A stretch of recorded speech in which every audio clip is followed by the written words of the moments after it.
Hi everyone, I'm Dr. Zelda Okia. I am a life and a weight loss coach, and I am a forensic pathologist. And today I just wanted to share with you something that's been on my mind, on my thoughts for the past week or so. And it's about personal transformation.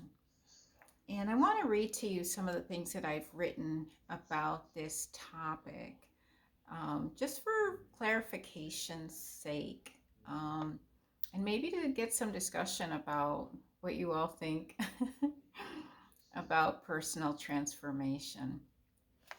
So, what I wrote is that many people believe that personal transformation begins once you believe that it's possible. So let's say that you're trying to change something about yourself. You want to become more active, you want to lose weight, you want to become more disciplined in your life, and that the transformation does not or cannot occur until you believe it. And the other camp says that the personal transformation begins at once you decide and you set the intention that you are going to transform into this person. So one is believing it's possible, the other is just deciding that you will do it. And I think those are two separate things because many people get caught up in, do I believe, don't I believe, and it just creates, it can create, okay, maybe not for some people, but I know for me too, it kind of creates a bit of anxiety, a little bit like, well, it's not going to happen because I don't believe hard enough. But when we just decide, and you just say, I'm going to do this, and you set the intention, that is when personal transformation begins. You feel it. It starts on the inside. You feel it on the inside. And then you might not see it, but it's already started. It's already happening inside. It's just a matter of time before it manifests to the outside. So I think about when I found my coach and I was listening to her podcast, and I lost weight even before I joined her program, joined her coaching program. I lost weight just listening to her podcast. I've said that before. And what happened was I didn't necessarily believe I would lose weight, or I didn't know how it was going to happen. But I decided that I was going to do what she said.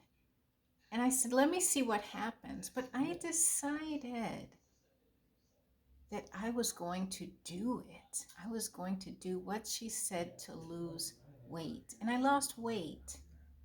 So some people, maybe they may have had that belief, but I just decided, I made that decision. I set the intention that I was going to do whatever it took to get there.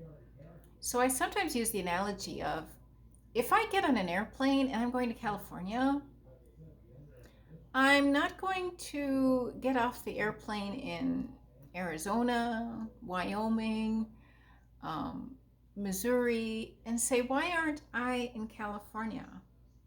Well, I got off the plane. I got off the plane too early. And so when we decide we will not quit until we get to our destination, that's the difference.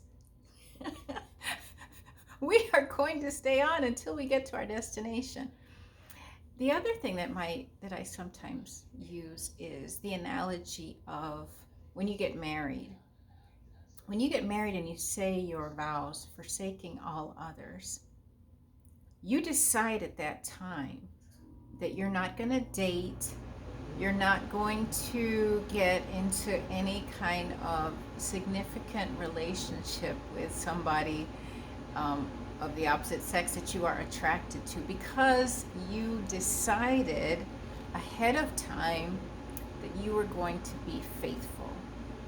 That doesn't mean that people won't come in and out of your life. You may be tempted, but you remember your decision to be faithful. And it's the same way. You decide that you are going to stay the course until you reach your destination. And one thing I remember is my coach said, it's not about the foods. When we go back to weight loss, so many people, they are confused. Well, should I eat this? Should I eat that? Should I eat this? And the main thing is avoid the sugar and the flour. I said I had to avoid the sugar and flour. That meant I had to read labels. I used to eat cereal every morning. I looked at the cereal box. There's sugar, there's flour. Those are like the two main ingredients. So I said, I'm not going to eat that anymore. I used to put sugar in my coffee. No. I used to go to work. There would be cakes and chips and cookies in the break room. I had to say no. So many times we get caught up in the food and we use that as an excuse to get off the plane, to get off the plane in Missouri, and then we complain that we're not in California. Well, we got off the plane too soon. Get back on the plane until you get to California. And if you need help, call me. I am a coach. I'm a life and weight loss coach. You can reach me on my social media platforms, Facebook, LinkedIn, and my website, www.zeldaokia.com. I want to help you to stay on that plane till you reach your destination because you have already decided. The transformation has already begun inside. Now let's work to get it manifested on the outside. Okay, people? I know it's Thursday, but have a great weekend if I don't come on here before then. Okay, I look forward to hearing from you. Thank you for watching. Bye-bye.